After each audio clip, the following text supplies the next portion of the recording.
Hey, good morning, everyone. It is August 6th, which makes day 53 here in Malaysia. Right now we are at 8:20 in the morning, and it's a beautiful morning. Good sleep, no storms, so yeah, it was pretty good. Someone else actually was one of the workers here that they're doing ripping up the sidewalk here, and they're replacing it. One of the workers, instead of getting a cheap hotel, he also slept on the same little gazebo area right here. So I had a roommate. That's cool, That's how you save money if you're working in construction, camp. So yeah, the mornings, it's a beautiful morning, and I'm getting started. I didn't really unpack any gear except for this little silver thing that I sleep on, and so I don't have much to pack up. So guys, yeah, I'm here in Pontian, if I didn't mention it. So, all right, okay, we'll hit the road after I get all packed up.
So I'm at the top of the Pulai River Bridge.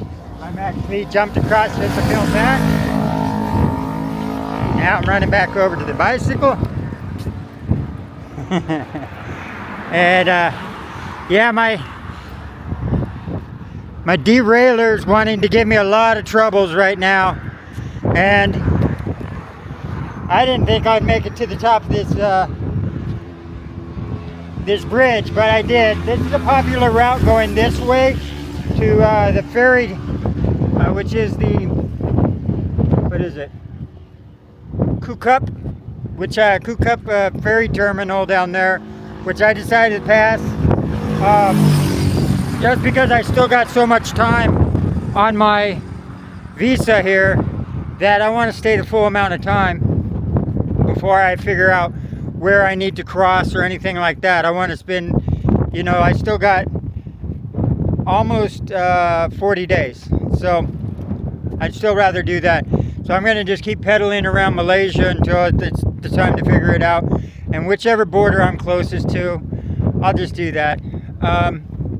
Anyway, I'm going this way, guys, and yeah, my derailleur is going to have to get, this one's giving me lots of trouble. I'm going to have to readjust that, figure out what's going on, and yeah.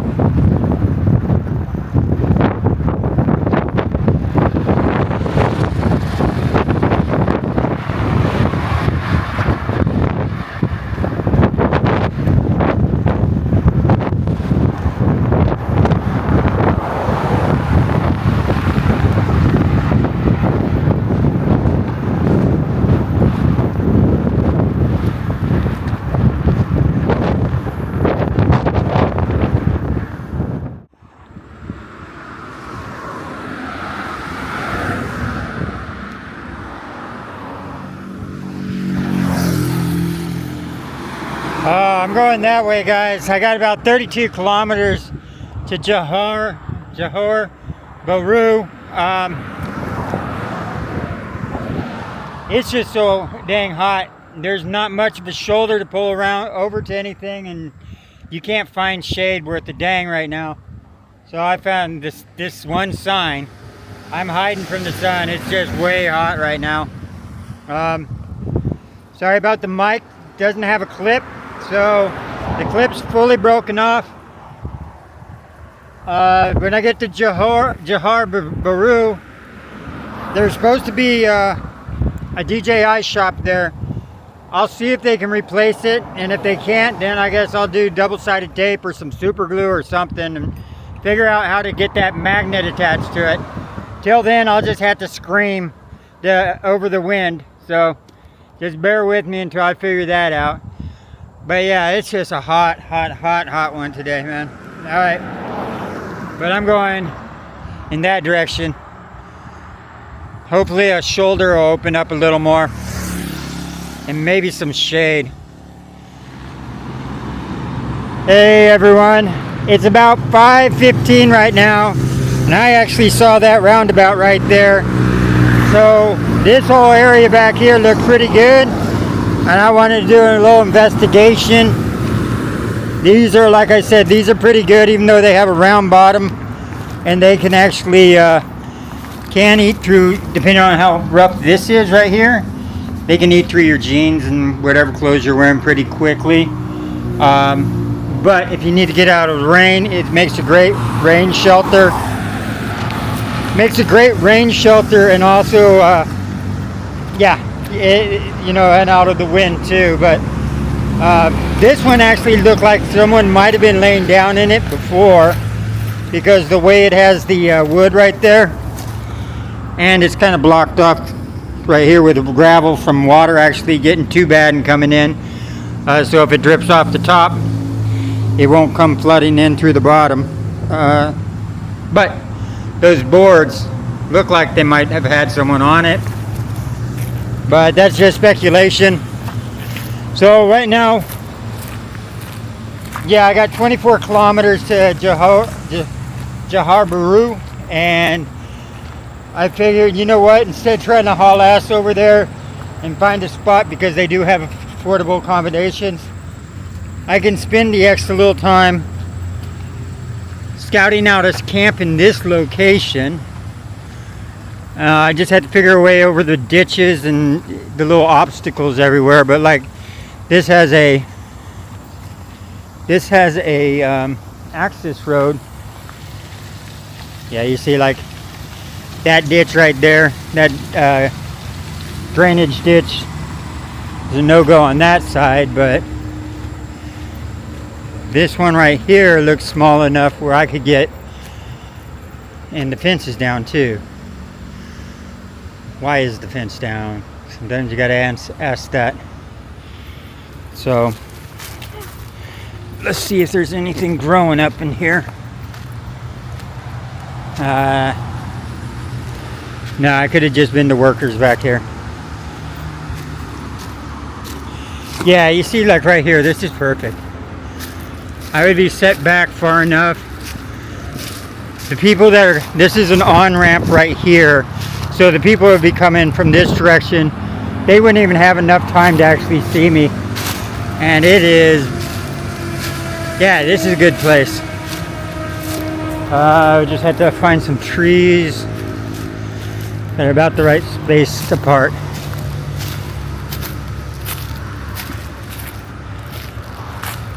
Yeah, so I got enough water.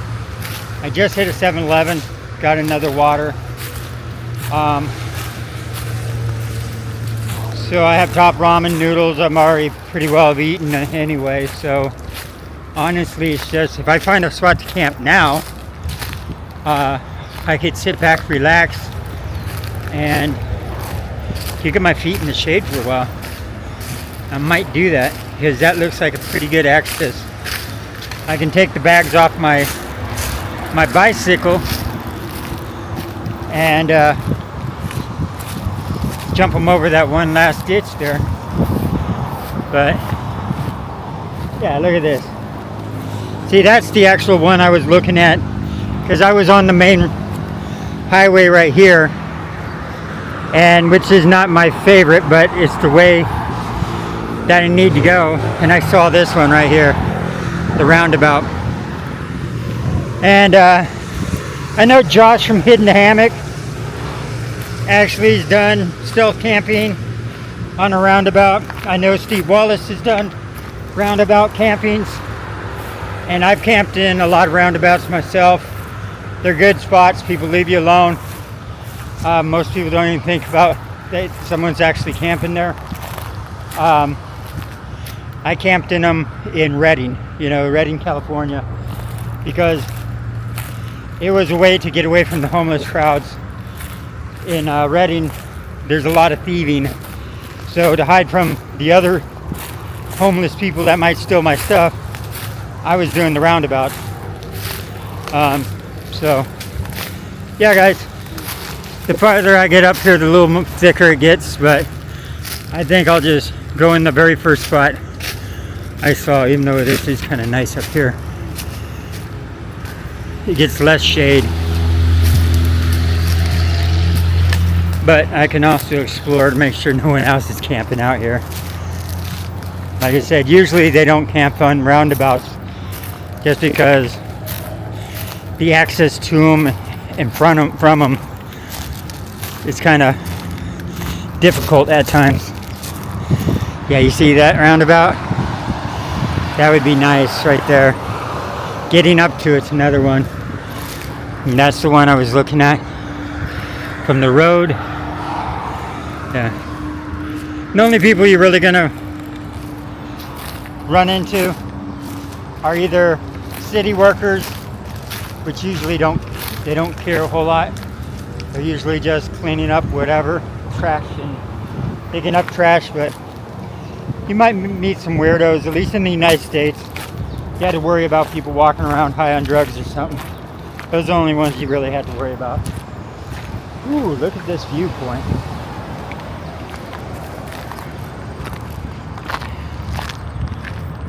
Ah, look at that.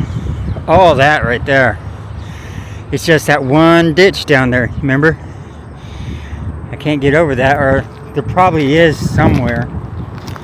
I would have to find it though. And that might be a little too thick. That might be Snake City, but alright guys, that's it. I've been blabbing long enough. I'm gonna do a roundabout camp tonight. And yeah, I'm gonna scout this out a little more and do a roundabout camp. Alright, that's the update, guys. So this will be the way in right here. up into my area right here.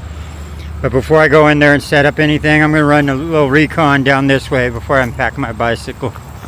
So I just want to go down the access road. I did see some which look like dog tracks. It just looked like one of them.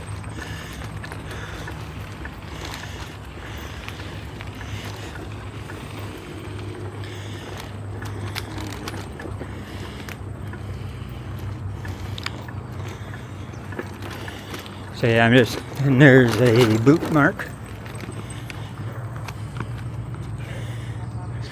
It looks like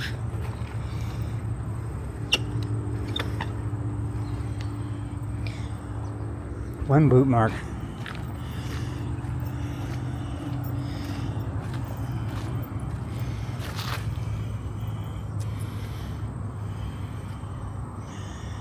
Huh. Okay, so dog tracks, one boot mark.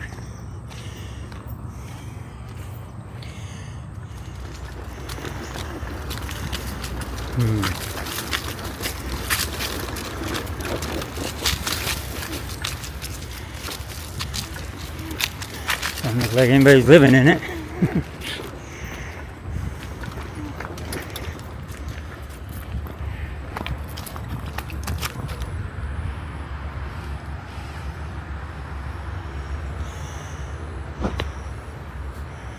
It's a nice little area, too exposed though. And I'd have to hop 2 fences. Well, no, I guess I would just still only have to hop 1 fence.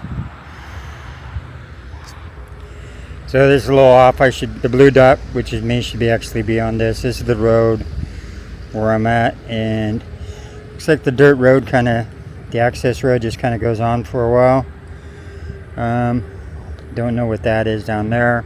Oh, that's more of those pipes, like what I have right there next to me right here. So I'm just wondering if the boot marks and the dog are they together, which I think they probably are. But is that like someone living out here? You know, because I know a lot of us do that. You know, it's like if you end up staying in a spot for a while, you end up moving farther and farther out of town, or wherever you might be living, the city, town, whatever. And just for isolation purposes, you end up going farther and farther out. So I'm not trying to run up on anybody's camp, but it's a given. Sometimes it happens. I need to find out, like, is there someone else staying out here? Because, you know, noises at night and stuff like that, I can go, okay, that's probably the other person camping. And also, it's better to have a run-in with the person during the daylight time. And you might say, hey, if you hear some noises, it's just me camping over that direction. It's just for a night or whatever. You know, that's a lot better than actually trying to have to figure it out at night. You don't want to meet someone at night. It's just, those situations are not comfortable at all. So, yeah, so it's best to meet them during the day. Tell them, hey, I'm just going to be camping over in this direction. Don't tell them where you're going to be camping, because you don't know the person, but just tell them off in that direction. And just stay out of their territory. You know, leave them alone. They leave you alone, you know. And these are just things that, you know, you learn as you do them. But, all right, guys. Yeah, I'm not going to go much further. I looked at Google Map. I mean, I'm a good enough distance that even if someone is camped down this way, I'm far enough away. And if I hear someone going by at night, then I know he's just coming back to his camp. But honestly, I don't know. It could have just been someone out here walking their dog. All right. Well, it looks like this is the end of the line anyway. I was kind of curious of what that was. I kind of saw that in the background. So, yeah, they're digging up a big old pipe here, and that's a good, looks like a 10-foot climb. So, it doesn't look that way on video, but yeah, I mean, there's a small little trail you could probably get across, but I don't think anybody's living down in this direction. So, all right. I'm going to get back to camp and start setting up, and yeah, and just chill out for the rest of the evening. All right, guys. Yeah.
And boom, just like that, we're all set up.